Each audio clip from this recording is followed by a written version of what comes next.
这是新世纪以来的真实战争场面。伊拉克首都巴格达四处浓烟滚滚，昔日繁华的街道沦为一片废墟。2名美军在天台占领制高点，与对面居民楼上的反抗分子隔空对峙。为了减少不必要的损失，队长直接呼叫了空中支援。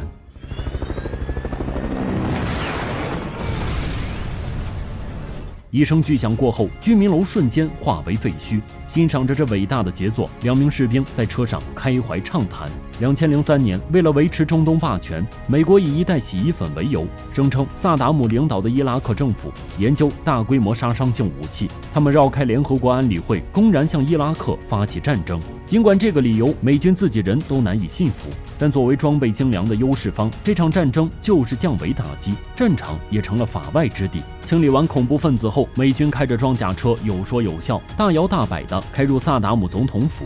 路上，新兵看到几个伊拉克女孩，向同伴提议抓几个过来，满足一下生理需求。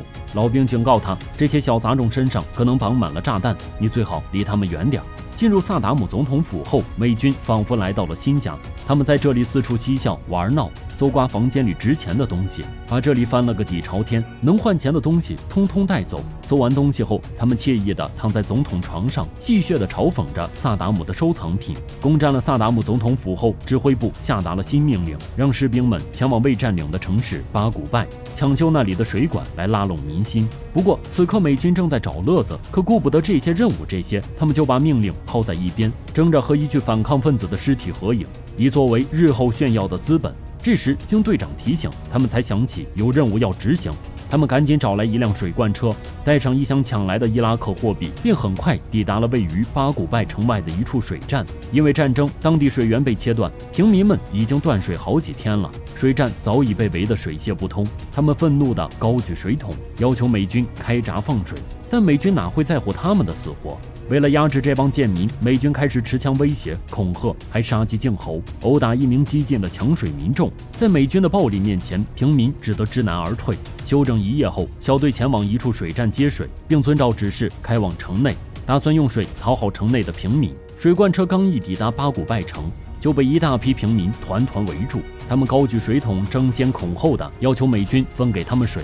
随后，在一片混乱中，平民们终于领到了水。美军找到当地的酋长，希望酋长能找些人来帮他们维修水管，不想酋长果断拒绝，多高的报酬都不愿接受，因为他不希望自己的人被当作伊拉克的叛徒被打死。找不到劳力修水管，美军只能亲自出马修水管。他们不仅要每天来回搬运水管，还要定时为城内的平民送水，维持他们的生活需要，不时还会遭到反抗军的袭击。这帮反抗军深谙游击战的精髓，捣完乱就跑，一点也不恋战，打得水罐车千疮百孔。美军无可奈何，只能自食其果。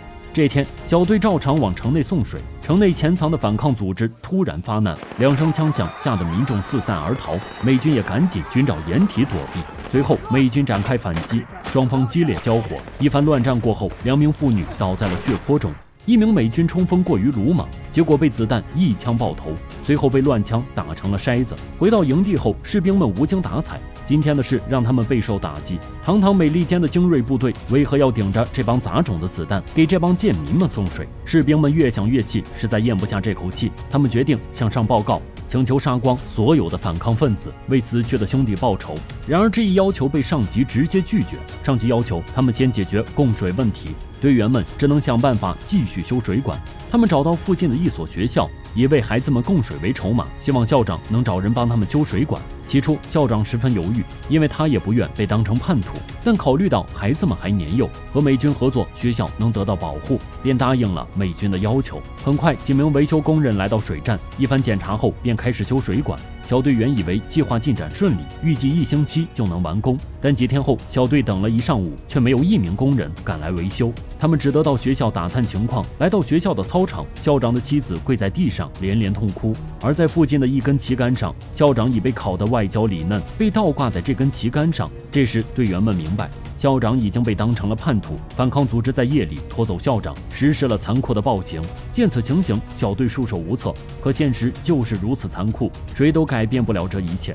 校长的家人们不破不立，决定为美军提供情报。他们告知反抗组织的藏身地，希望能为惨死的校长报仇。得到情报的美军立即动身，为了确保彻底压制反抗组织，他们动用了5辆装甲车，装备了各种轻重量级武器。他们秘密潜入城内，封锁了目标地所有的街道，来到了情报上的花店门外。咚咚咚 ，FBI open the door。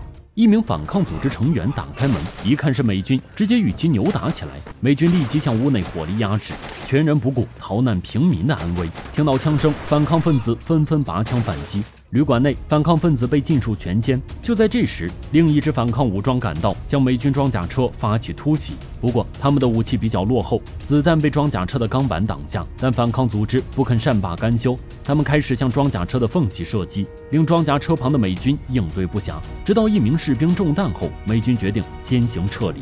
匆忙撤退的美军却不知，他们已落入反抗组织的陷阱。在美军的撤退路上，一名反抗分子等候多时，直接发射了一枚火箭弹，瞬间引燃了冲在最前的美军装甲车，驾驶员瞬间被炸掉半边脸，车上几名美军全部身负重伤。见此情形，其他车上的美军立即赶过来救援，但在救援途中又有几人中弹，美军慌忙把伤员拉上车，然后狼狈地逃回了基地。此时驾驶员早已气绝身亡，其他几名士兵也是苟延残喘，不少士兵身上都挂了彩。堂堂美利坚的精锐部队竟被这些贱民摆了一道。气愤的奥克雷冲上前去，抓起反抗组织的俘虏就打，直到被队长拉住才停手。任务失败后，小队只能继续修水管。看着即将修好的水管，奥克雷干劲十足。他对伊拉克贱民的仇视已经上升到了极点，他迫不及待地修好水管，希望现在就去找伊拉克人算账。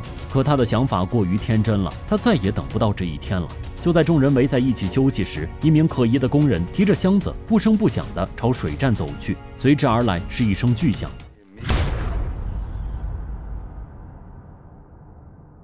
巨响声中，水站瞬间化为废墟，几名水站中的美军被炸死，还有几名美军被活埋。看着这一切，奥克雷彻底傻眼了。他心里清楚，水站已经被毁，就意味着他们的计划彻底失败。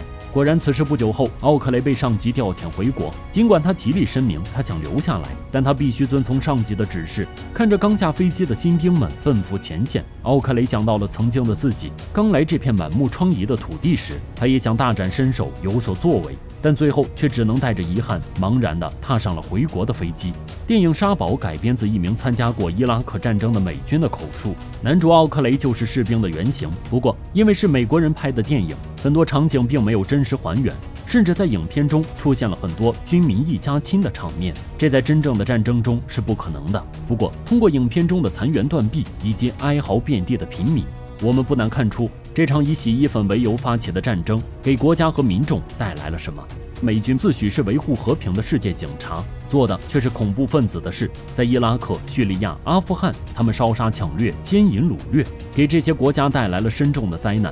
一件件血的例子也提醒着我们，当美国质疑你有大规模杀伤性武器时，你最好真的有，不然可能就是下一个伊拉克。